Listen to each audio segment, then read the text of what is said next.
नमस्कार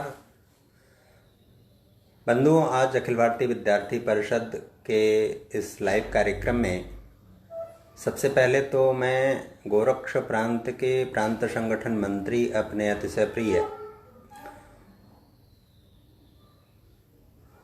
सुहृद आनंद गौरव जी और उनकी समूची टीम,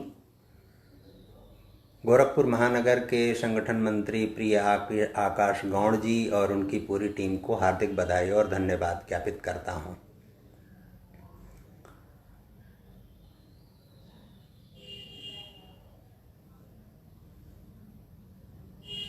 आज अखिल भारतीय विद्यार्थी परिषद के इस लाइव कार्यक्रम में मुझे अखिल भारतीय विद्यार्थी परिषद ने आमंत्रित किया, इसके लिए आप सभी का धन्यवाद। और जो लोग मुझे किसी न किसी रूप में देख रहे हैं, सुन रहे हैं, उनको तो धन्यवाद है ही। उनके विचार और प्रतिक्रिया भी हमें प्राप्त होगी। शिवम जी, अर्पित जी अभी देख रहे हैं। आज का विषय किसी को प्रथम दृष्टया यह लग सकता है कि पता नहीं यह प्रासंगिक विषय है कि नहीं। विषय प्रासंगिक नहीं है। भारत में स्त्री विमर्श का अर्थ, यह विषय इस विषय की प्रासंगिकता इस अर्थ में है कि आज जब कोविड-19 पूरी दुनिया में अपनी विपदा और अपने कुकृत्य को फैला चुका है, पूरी मानवता दुनिया की, कोई भी देश इससे बचा नहीं है जो इससे पीड़ित और प्रभावित न हो। ऐसे समय में भारत और दुनिया को हम थोड़ी देर के लिए अलग अलग करके यदि विचार करते हैं तो इस महामारी और इस विपदा ने दुनिया के सामने दो प्रकार की समस्या खड़ा किया है और भारत के सामने दो प्रकार की समस्या खड़ा किया है। भारत के सामने और दुनिया के सामने जो समस्या है उसमें एक समस्या कॉमन है कि ये विपत्ति है, ये महामारी है, ये विपदा है, ये इससे लोग प्रभावित हो रहे हैं, पीड़ित हो रहे हैं, बीमार पड़ रहे हैं, उनकी जान जा रही है।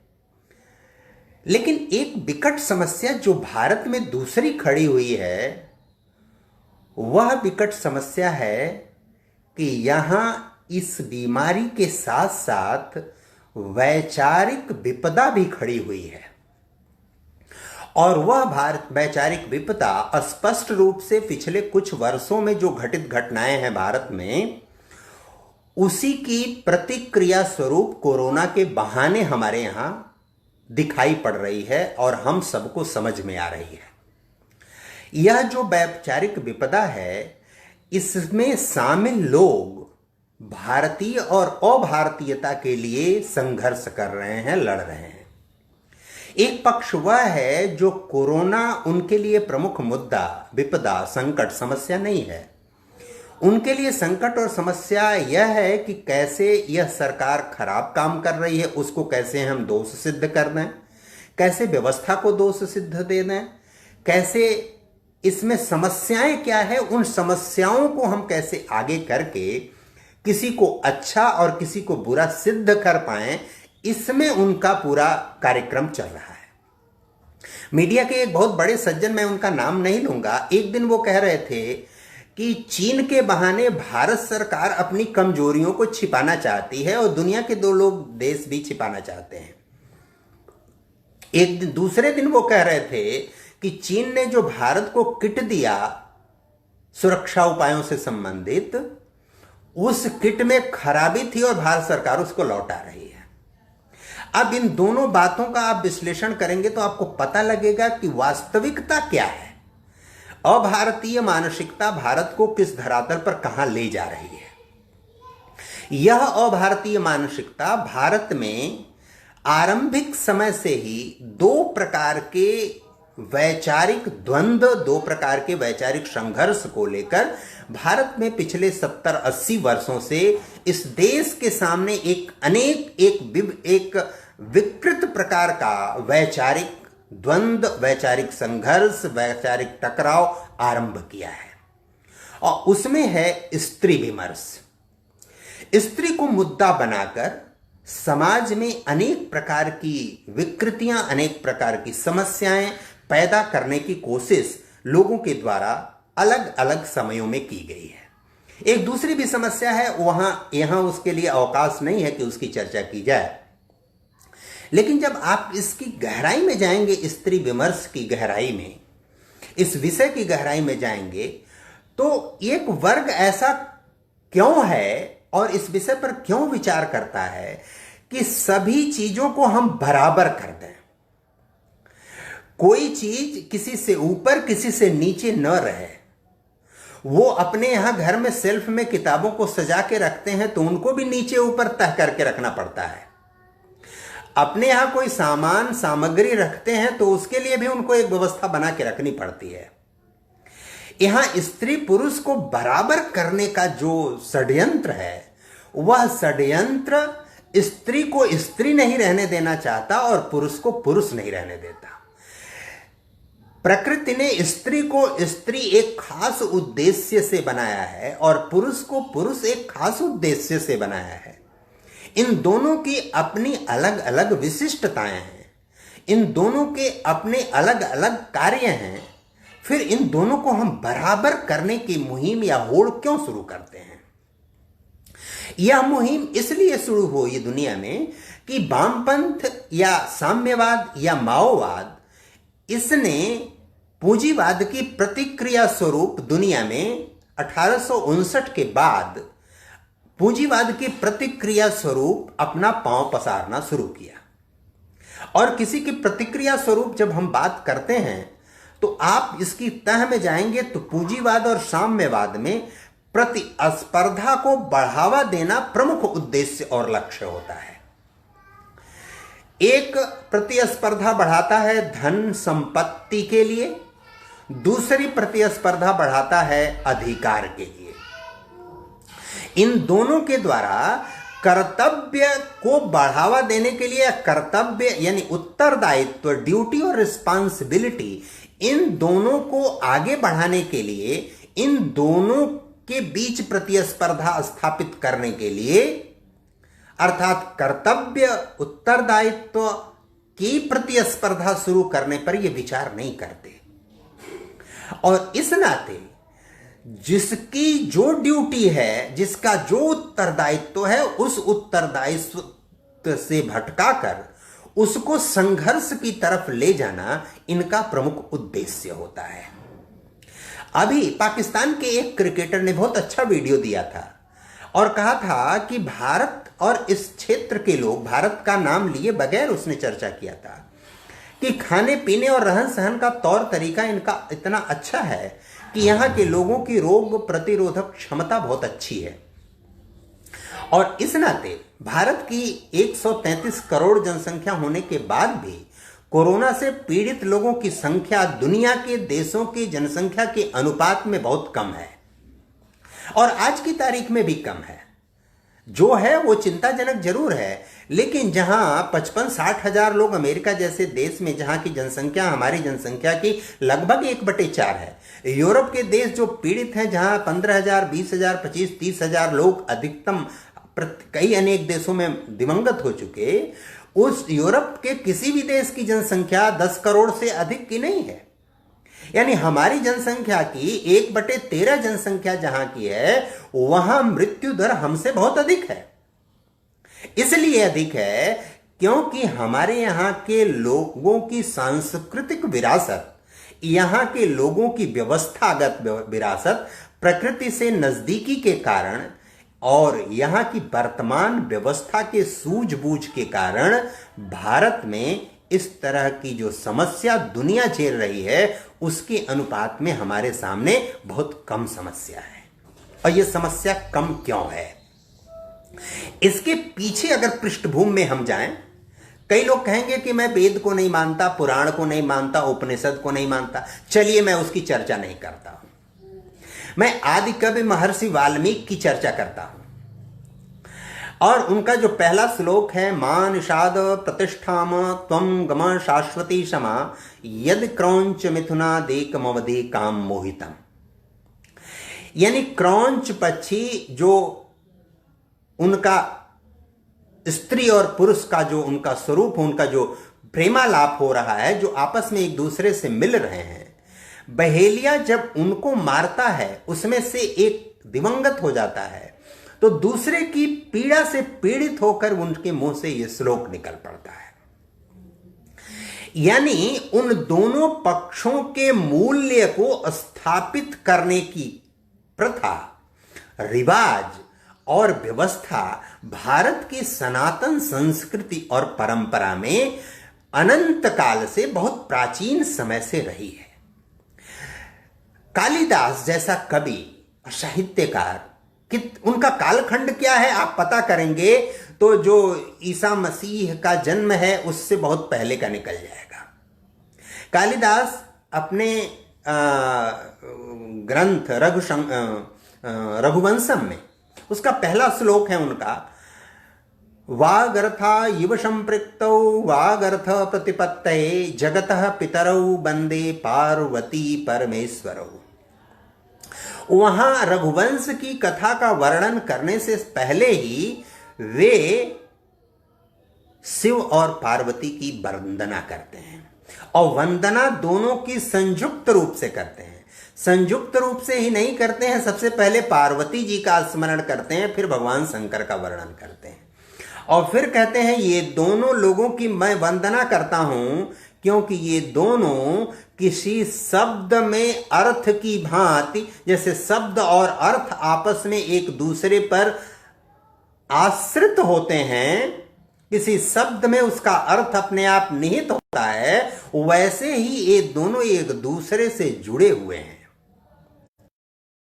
महर्षि कालिदास, महाकवि कालिदास शब्द को अर्थ के ऊपर और अर्थ को शब्द के ऊपर आरोपित नहीं करते, उनको बराबर करने की चेष्टा नहीं करते, उनके अलग अलग मूल्यों की, उनकी अलग अलग विशिष्टताओं की स्थापना करते हैं। और यह स्थापना क्यों आवश्यक है?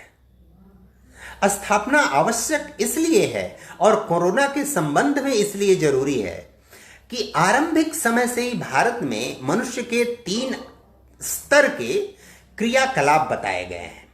साइंस में भी जाएंगे तो हायरार्किकल क्रम में, पदानुक्रम के क्रम में ही कोई चीज स्थापित होती है, उसका निर्माण होता है, उसकी क्रमबद्धता सुनिश्चित होती है।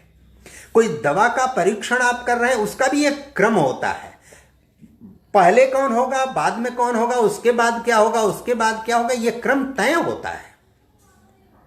बिना उस पदानुक्रम के आप कोई परिणाम नहीं प्राप्त कर सकते।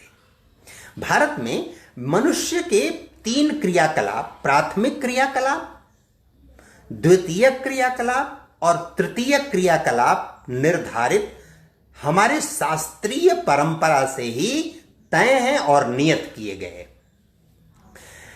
पाश्चात्य जगत ने उसमें संशोधन करके, और उस संशोधन को भी हमें मान लेने में कोई हर्ज नहीं है, कोई आपत्ति नहीं है, उन्होंने 4 पदानुक्रम उसका तय किया, प्राथमिक क्रियाकलाप, द्वितीय क्रियाकलाप, तृतीय क्रियाकलाप और चतुर्थ क्रियाकलाप। प्राथमिक क्रियाकलाप में उसने कहा कि भोजन, वस्त्र और मकान है। द्वितीय क्रियाकलाप में उसने कहा चिकित्सा और शिक्षा है। तृतीय क्रियाकलाप में उसने कहा ऊर्जा, परिवहन और संचार है। और चतुर्थ क्रियाकलाप में मनोरंजन है, साहित्य है, खेल है, कला है। यह चतुर्थ क्रियाकलाप है। हम ये मान लेते हैं क्योंकि तृतीय क्रियाकलाप भारत में सहगामी क्रियाकलाप है, वो अतिरिक्त क्रियाकलाप में नहीं है, लेकिन हमको उसको भी मान लेने में कोई हर्ज नहीं है। अब भारत की वैदिक कालीन संस्कृति और पौराणिक कालीन संस्कृति की आप अलग अलग व्याख्या करें तो आप पाएंगे कि वेदों की अधिष्ठात्री देवी माता गायत्री हैं और पुराणों की अधिष्ठात्री देवी माता दुर्गा है। वैदिक अधिष्ठात्री देवी के अधिष्ठाता देव सूर्य हैं, जो सृष्टि के इस सौर मंडल के संचालक हैं, सौर मंडल के मुखिया हैं। उन्हीं के प्रताप से, उन्हीं की ऊर्जा से ये पूरा सौर मंडल संचालित होता है। और गायत्री माता अधिष्ठात्री देवी हैं, इसलिए जब गायत्री मंत्र का हम जप करते हैं तो उसमें सूर्य भगवान की अर्चना करते हैं, अभ्यर्थना करते हैं। यहां गायत्री माता से सूर्य भगवान को छोटा या बड़ा करने का उद्देश्य नहीं है। वो अधिष्ठात्री देवी हैं और ये अधिष्ठाता देव हैं। इसकी आगे मैं आपसे चर्चा करूंगा। पौराणिक देवी देवताओं में माता दुर्गा हैं और वो कैसे प्रकृति से उनका निक्षेपण हुआ है। हम जब चर्चा करते हैं तो जल मंडल, स्थल मंडल, वायु की मंडल की चर्चा करते हैं। स्थल मंडल पर चर्चा करते हैं तो हम पर्वत, पठार, मैदान की चर्चा करते हैं। और इस तरह से क्रम देखेंगे तो त्रिगुणित होती हुई चीजें आपको प्रकृति में दिखाई पड़ेंगी। वही माता दुर्गा 3 रूप धारण करती हैं, महालक्ष्मी, महासरस्वती और महाकाली। अब ये तीनों रूप ब्रह्मा, विष्णु और महेश से सामीप्य स्थापित करके शब्द और अर्थ की भांति पुनः इनका प्रकटीकरण होता है। वो 3 रूप पुनः त्रिगुणित होता है तो 9 दुर्गा बनती हैं। और वह 9 दुर्गा आप जब सूर्य भूमध्य रेखा के उत्तरायण होता है और सूर्य भूमध्य रेखा के जब दक्षिणायन होता है तो 2 नवरात्रियों में 9 दिन हम 9 दुर्गा की अर्चना और पूजा करते हैं, उनके प्रति श्रद्धा और भक्ति रखते हैं। हम उनकी श्रेष्ठता स्थापित करते हैं, प्रतिपादित करते हैं। अब ये अधिष्ठात्री देवियां, चाहे वैदिक कालीन देवियां हों अथवा पौराणिक देवियां हों, ये अधिष्ठात्री क्यों है, वो अधिष्ठाता क्यों है? क्योंकि हमारे यहां स्त्री समाज को, स्त्री का जो मूल्य है वो सर्वाधिक महत्वपूर्ण माना गया है। स्त्री समाज को संरक्षक का दायित्व दिया गया है। और इसलिए जिस वामपंथ ने और साम्यवाद ने, समाजवाद ने भूख को सर्वाधिक महत्व दिया, भोजन, वस्त्र और मकान जो व्यक्ति की मूलभूत आवश्यकता है, इसकी भी अधिष्ठात्री देवी हमारे यहां मातृशक्ति को ही माना गया है।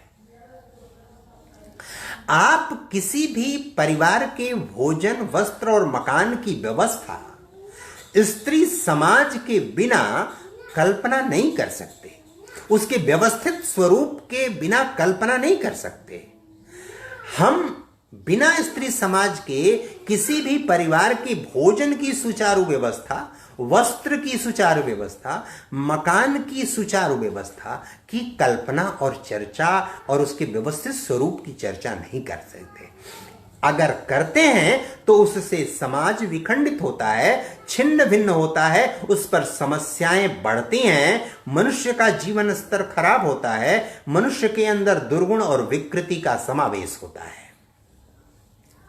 दुनिया के देशों में, चाहे यूरोप हो या अमेरिका हो, जो तथाकथित विकसित देश आप जिनको कहते हैं, उन देशों में इस प्रकार की पारिवारिक, व्यक्तिगत समस्याएं इतनी विकराल अवस्था में हैं, इतनी अधिक समस्याएं हैं वहां कि वहां के लोग स्विगी और जोमेटो जैसी गतिविधियों पर उनको निर्भर रहना पड़ा है।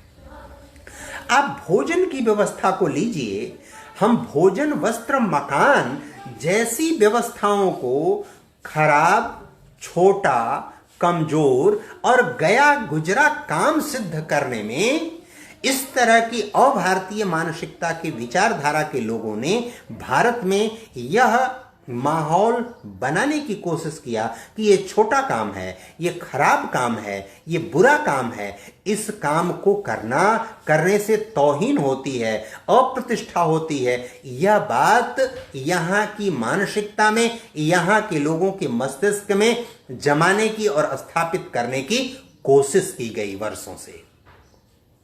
और इस कोशिश ने भारत की जो रोग प्रतिरोधक क्षमता है, व्यक्ति परिवार में पर उसकी निर्भरता जब खत्म होने लगी, परिवार के प्रति उसकी जवाबदेही जब खत्म होने लगी, परिवार के प्रति उत्तरदायित्व जब उसका कमजोर पड़ने लगा, एक दूसरे के प्रति निर्भरता का जब अभाव होने लगा, तो वह तलाश करने लगा अपने से बाहर के दुनिया में कि कहां हमको सुख और शांति प्राप्त होती है। वो घर का सुरुचिपूर्ण भोजन करना, अच्छा सुस्वादु भोजन करना उसको सुखकर नहीं प्रतीत होता।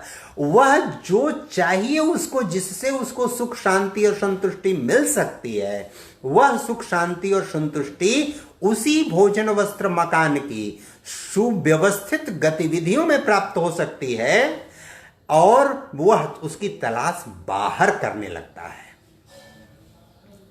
यहां इस बात का यह आशय कतई नहीं है कि स्त्री समाज को शिक्षा नहीं होनी चाहिए, स्त्री समाज को दूसरा कार्य नहीं करना चाहिए, स्त्री समाज को अकादमिक क्षेत्र में नहीं जाना चाहिए, इंजीनियरिंग के क्षेत्र में नहीं जाना चाहिए, चिकित्सा के क्षेत्र में नहीं जाना चाहिए, अन्य कार्य। इसका यह आशय नहीं है। इसका आशय केवल यह है कि स्त्री समाज हमारी मूलभूत जैविक आवश्यक, जिनके बिना जीवन चल ही नहीं सकता, उससे अलग करने की, उससे दूर करने की चेष्टा और भारतीय विचारधारा ने भारत में अनंत काल से किया है, और उसको छोटा और खराब बनाने की कोशिश की गई है। भोजन, दुनिया में सारा कार्य, जो भी आप व्यवहार, चाहे कितना हो उच्च से उच्च तकनीकी का आप सहारा ले रहे हो, चाहे कितना हो बड़े पद पर आप जाने की कोशिश कर रहे हो, जितनी भी बड़ी प्रतिष्ठा प्राप्त करने की आप कोशिश कर, किसके लिए? हम अच्छा, सुरुचिपूर्ण, स्वादिष्ट, पौष्टिक, सुपाच्य भोजन कर सकें, हम अच्छे से अच्छा और सुंदर वस्त्र धारण कर सकें, अच्छे से अच्छा और सुंदर सुरम्य वातावरण में हमारा आवास हो। इसके अतिरिक्त आपको क्या चाहिए? ये 3 ऐसी आवश्यकताएं हैं जिन 3 आवश्यकताओं के लिए व्यक्ति सब कुछ कर रहा है, और ये तीनों अगर व्यवस्थित है तो व्यक्ति का जीवन व्यवस्थित है, उसका मस्तिष्क व्यवस्थित है, उसका दिल और दिमाग व्यवस्थित है, उसका विवेक व्यवस्थित है, और उसका समाज व्यवस्थित है। और सब जब व्यवस्थित है तो इस समाज और इस देश और मानवता के लिए वह बेहतर योगदान दे सकता है। इसलिए हमने, भारतीय सभ्यता और संस्कृति के पोषकों ने, स्थापित करने वालों ने, यह सबसे महत्वपूर्ण उत्तरदायित्व, सबसे जरूरी उत्तरदायित्व उनके कंधों पर रखा, जो धैर्यपूर्वक, साहसपूर्वक, सुंदर तरीके से व्यक्ति और जीव और समाज के इन मूलभूत जैविक आवश्यकताओं की व्यवस्था कर सके, इसको सुव्यवस्थित तरीके से संचालित कर सके।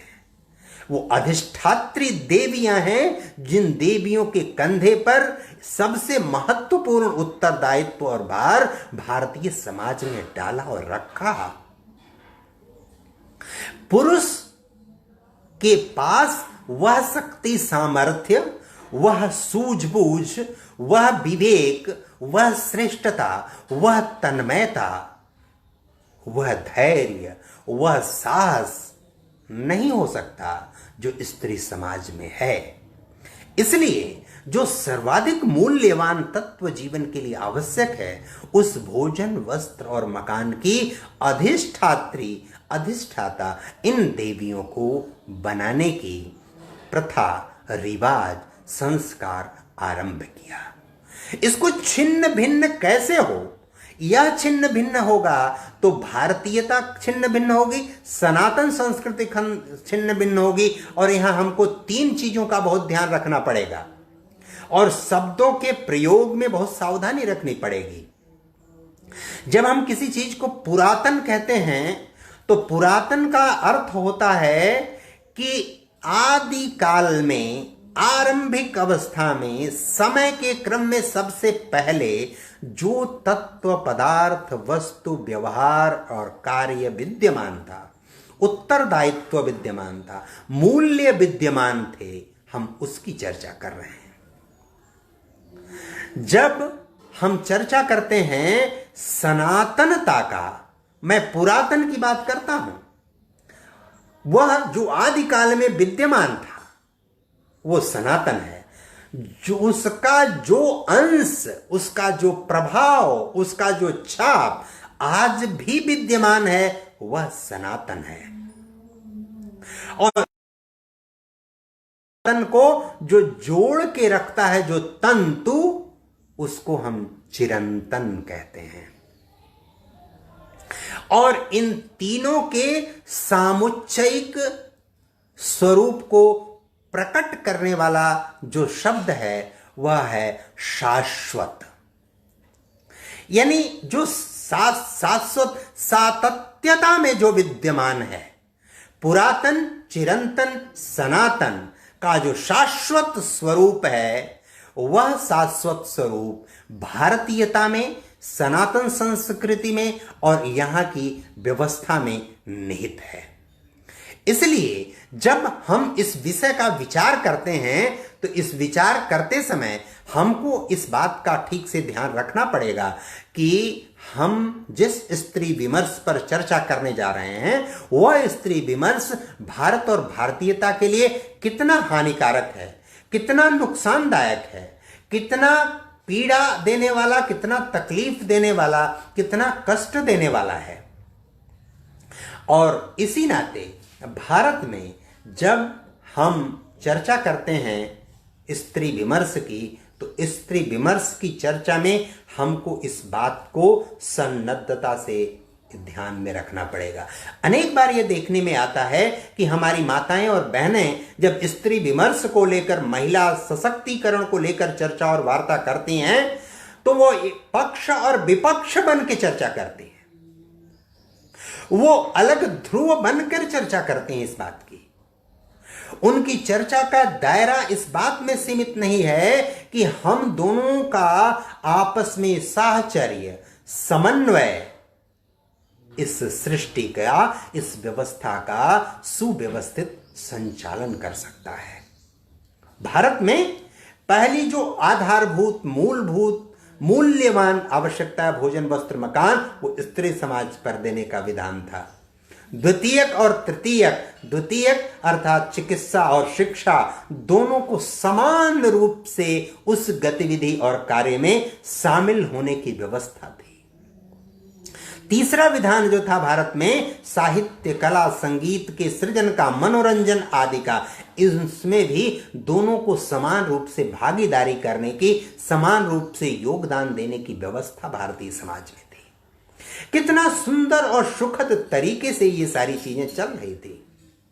साहित्य में कहा जाता है कि जब कोई क्लासिकल रचना होती है तो क्लासिकल रचना में मस्तिष्क आगे चलता है, यानी दिमाग आगे चलता है और दिल उसका अनुसरण करता है।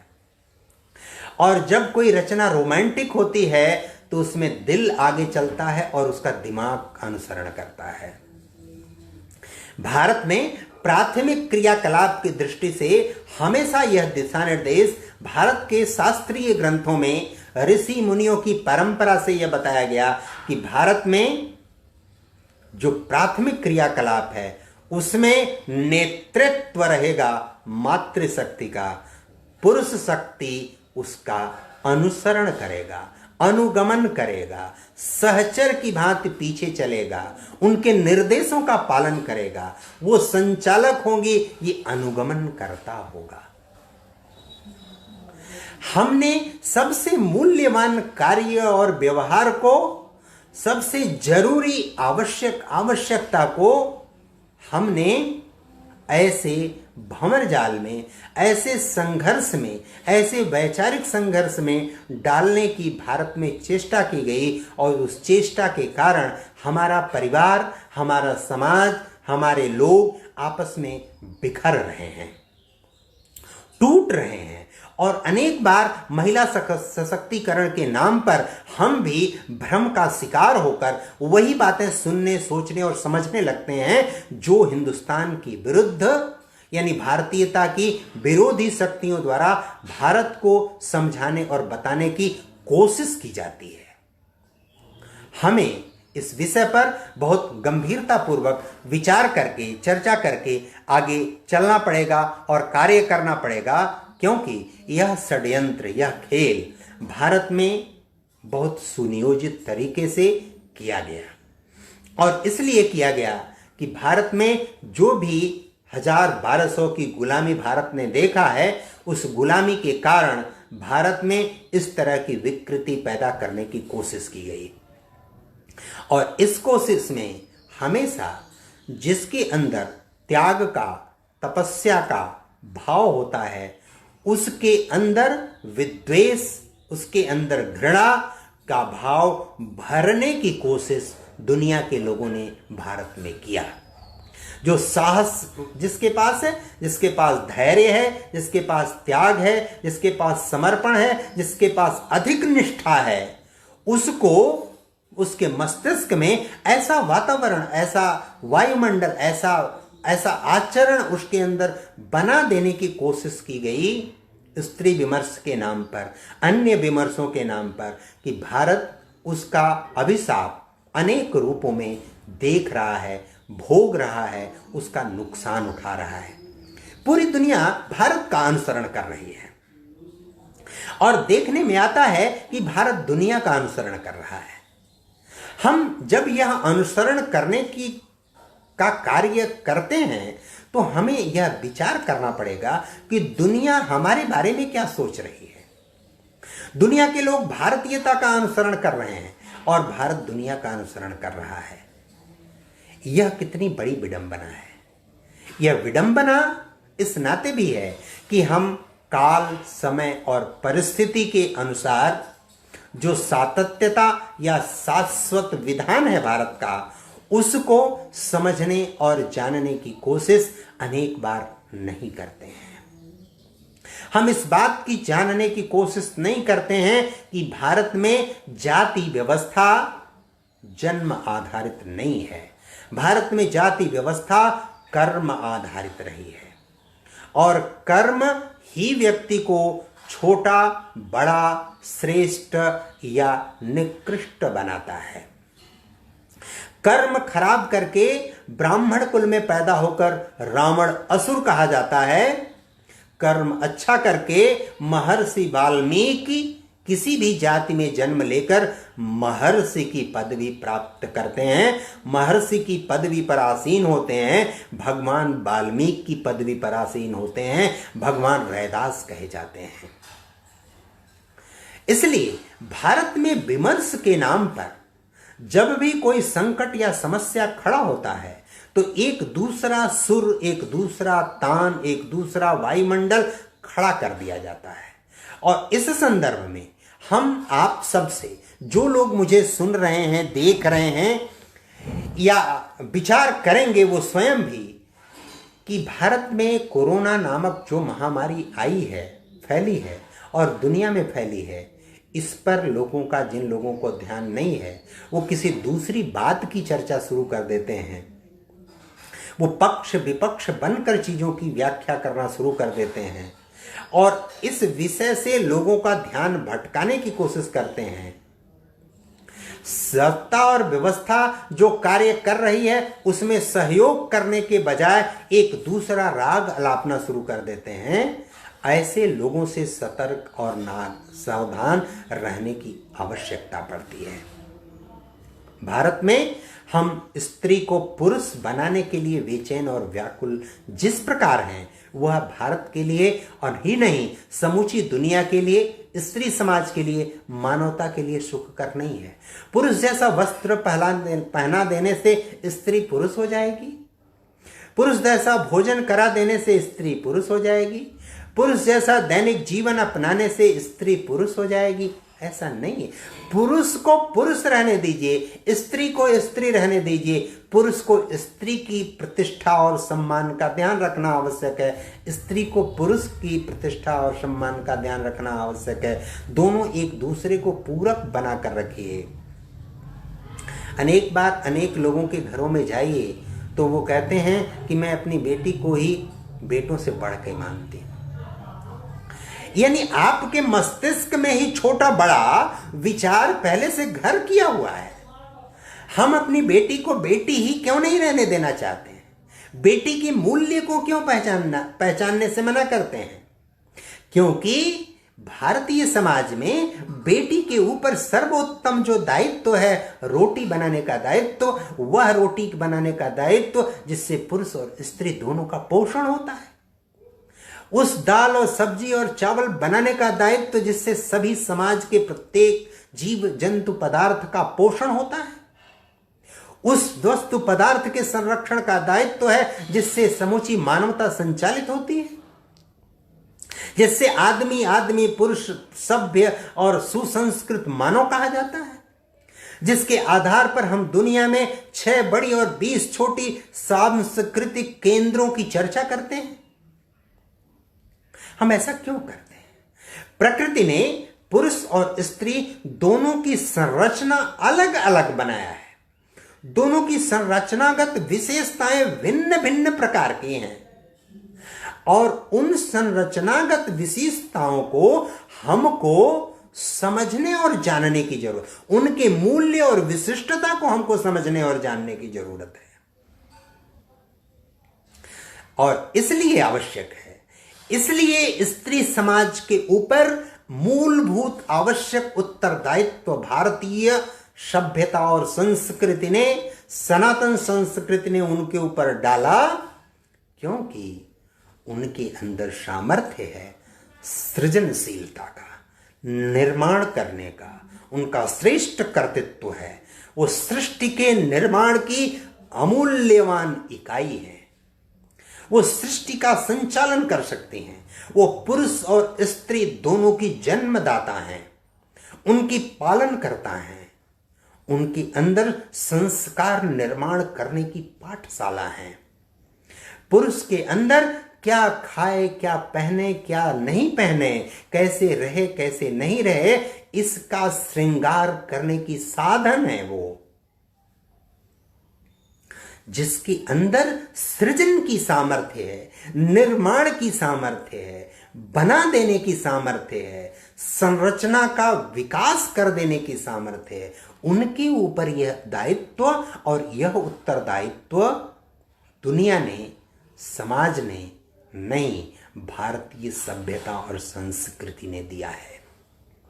और दुनिया में एक विकृत प्रकार की जो मानसिकता आई और किसी न किसी रूप में वह भारत में भी आ गई, उस भारत में आकर उसने भूख का नारा देने वाले लोग, गरीबी का नारा देने वाले लोग, मूलभूत आवश्यकताओं की अधिष्ठात्री को ऐसे संक्रमण, ऐसे मानसिक द्वंद्व, ऐसे काल्पनिक महत्वाकांक्षा में ले जाकर खड़ा कर दिया कि जिसके कारण समाज बंटने, टूटने और खंडित होने की दशा में पहुंचा जा रहा है। हमारा यह कर्तव्य है, हमारी यह ड्यूटी है, हमारा यह उत्तरदायित्व है, हमारा यह कर्तव्य है कि हम इस तरह के मनोविकारों से लोगों को, दुनिया को और समाज को बचाएं। स्त्री विमर्श मुद्दा और विषय नहीं होना चाहिए, न हो सकता है, न वो चर्चा का विषय है। ये चर्चा का विषय इसलिए बना, हमारे आपके विचार में इसलिए आया, क्योंकि आज जब दुनिया कोविड-19 जैसे महामारी और विपदा से लड़ रही है, उस समय हम इस बात की चर्चा कर रहे हैं कि कैसे चीन इसके लिए उत्तरदायी नहीं है। हम इस बात की चर्चा कर रहे हैं कि कैसे भारत की व्यवस्था इसके लिए दोषी है। हम इस बात की चर्चा कर रहे हैं कि कैसे यहां संसाधनों की कमी है, जब भारत ही नहीं पूरी दुनिया चिल्ला चिल्ला कर यह कह रही है कि इसके लिए अभी कोई दवा नहीं है। पूरी दुनिया ये जानती है कि कहीं भी किसी भी रूप में प्रत्येक व्यक्ति के लिए चिकित्सा की किट, वेंटिलेटर, अस्पताल अलग अलग नहीं खोले जाते हैं। साधन सुविधाओं का अभाव रहता ही है। दवा नहीं है, साधन सुविधाओं का अभाव है। साधन सुविधाएं जहां सबसे अधिक हैं, वहां सबसे अधिक नुकसान हो रहा है, फिर भी हम यहां की व्यवस्था को दोष दे रहे हैं। इसका मतलब है कि हम वास्तविक तथ्यों से, वास्तविक बातों से सबका ध्यान हटाने की कोशिश कर रहे हैं। एक विशेष प्रकार की मानसिकता के लोग कमी, गरीबी का, गुजरात से पलायन, मुंबई से पलायन, दिल्ली से पलायन हो रहा है, उस समय वो चर्चा करते हैं भूख और गरीबी का। उसी समय चर्चा वो स्त्री विमर्श का करते हैं, उसी समय चर्चा चीन के बचाव की करते हैं, उसी समय चर्चा वो भारत की व्यवस्था पर आरोप मढ़ने की करते हैं। ये सब चीजें एक साथ कैसे चलेंगी? आप अपना पक्ष स्पष्ट कीजिए कि आप भारत के साथ खड़े हैं कि आप भारत के विरुद्ध खड़े हैं। आप मानवता के साथ खड़े हैं या अमानवता के साथ खड़े हैं। आप दुनिया जो आज मानवता को लेकर त्राहि त्राहि कर रही है, मानवता को लेकर पूरी दुनिया संत्रस्त है, बेचैन है, व्याकुल है, परेशान है। ऐसी परिस्थिति में आप इस तरह की निखालिस नकारात्मक गतिविधियों में संलग्न होकर आप करना क्या चाहते हैं? क्या दुनिया और समाज को देना चाहते हैं आप? भारत में स्त्री समाज सर्वश्रेष्ठ था, सर्वश्रेष्ठ है। मनुष्य के मनोवेग, मनुष्य के जो संवेग हैं, वो सर्वश्रेष्ठ अवस्था में स्त्री समाज में विद्यमान रहते हैं। और उन मनोवेगों में बहुत कम मात्रा में ऐसे मनोवेग हैं जो पुरुष समाज में सर्वश्रेष्ठ अवस्था में होते हैं।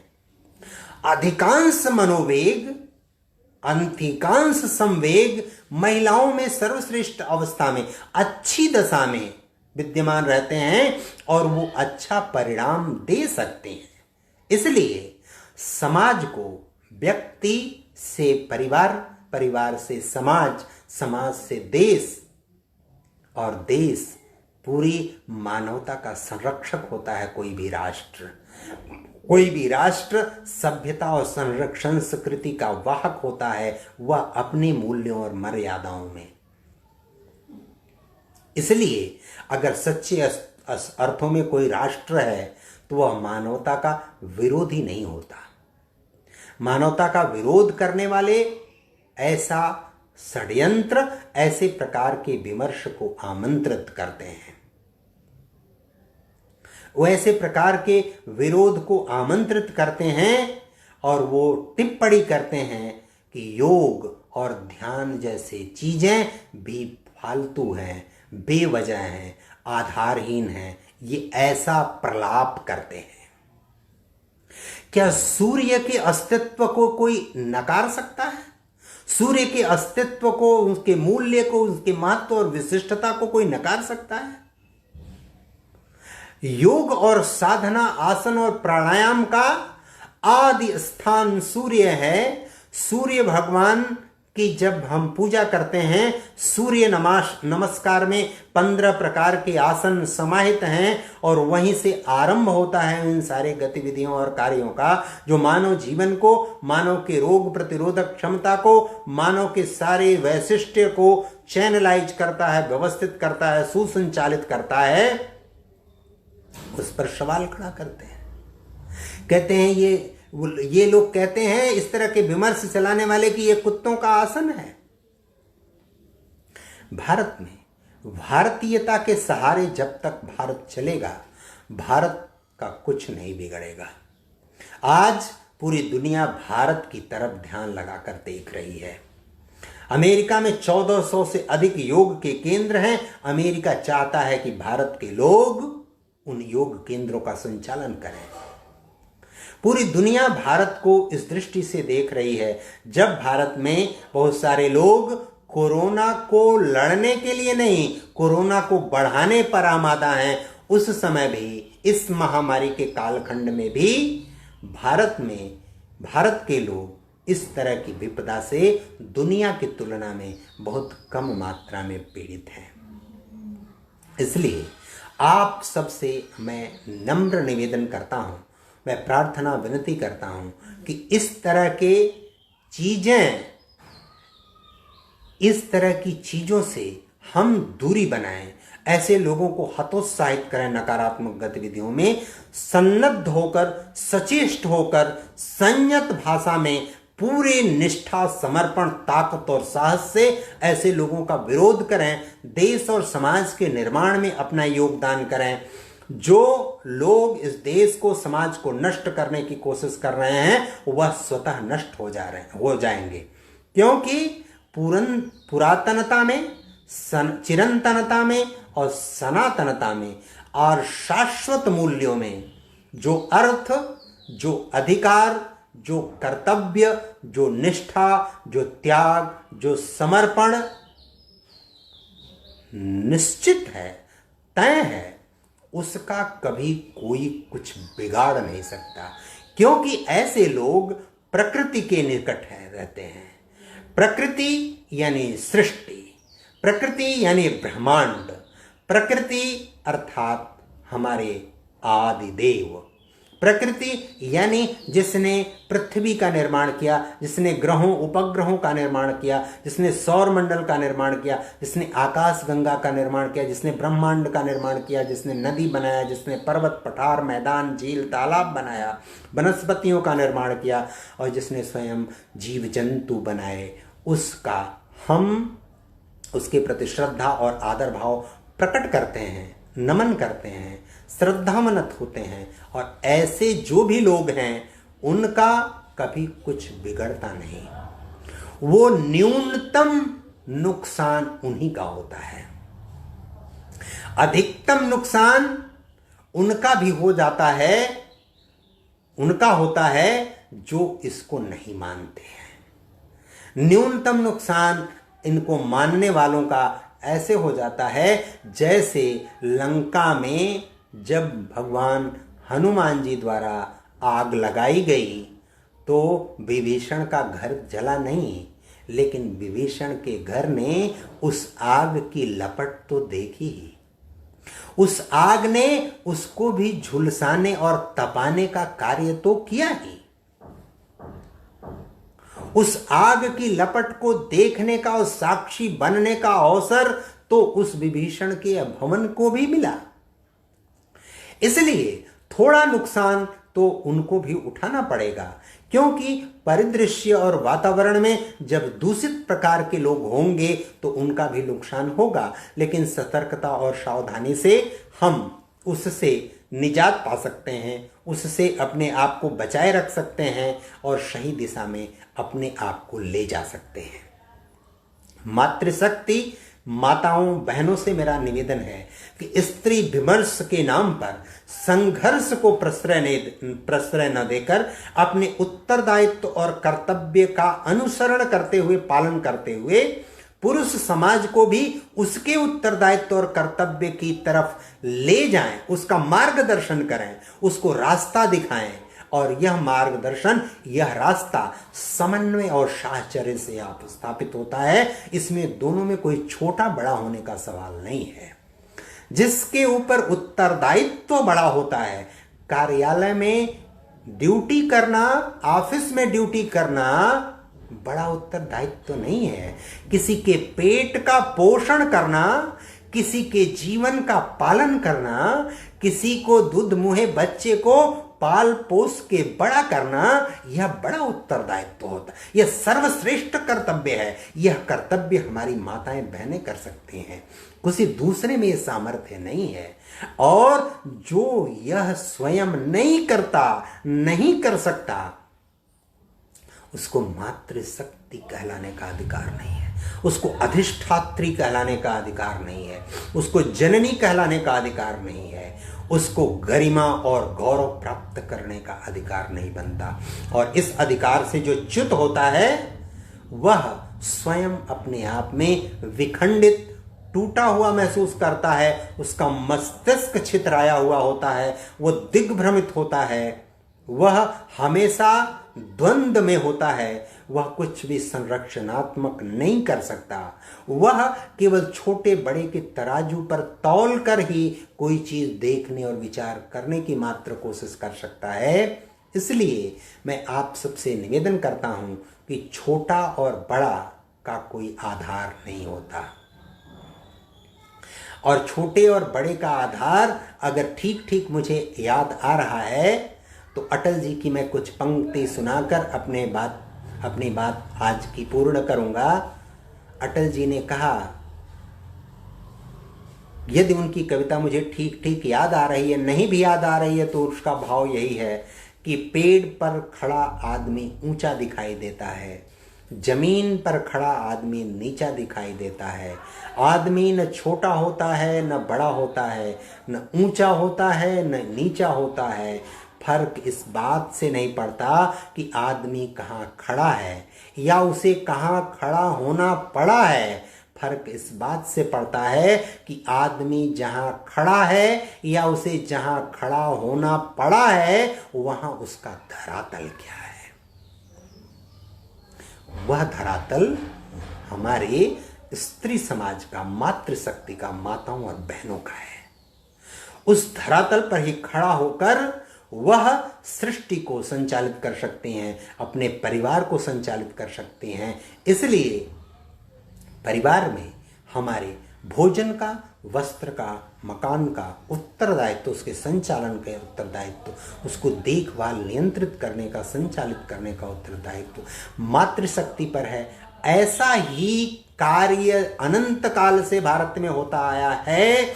इसलिए भारत की लोगों की रोग प्रतिरोधक क्षमता अधिक है और इसी कारण अनेक विडंबनाओं के बाद भी भारत आज दुनिया में सर्वश्रेष्ठ और अच्छे तरीके से कोरोना से लड़ने में सक्षम और समर्थ हो पा रहा है।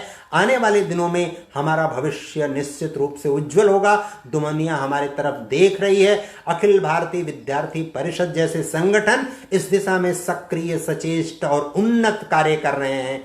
इनके योगदान को समाज, भारतवर्ष भूलेगा नहीं, यह मेरा विश्वास है। और इसी विश्वास के साथ हम अखिल भारतीय विद्यार्थी परिषद के, गोरक्ष प्रांत के और अखिल भारतीय स्तर पर भी सभी को आनंद गौरव जी, आकाश गौड़ जी, सुषमा पांडे जी, नरेंद्र राणा जी, अर्पित जी, रंजीत जी और भी जितने भी सब कार्यकर्ता बंधु हैं, राजशरण जी, सबको मैं धन्यवाद, बधाई, आभार प्रकट करते हुए अपना निवेदन पूर्ण करता हूं। बहुत बहुत धन्यवाद। नमस्कार।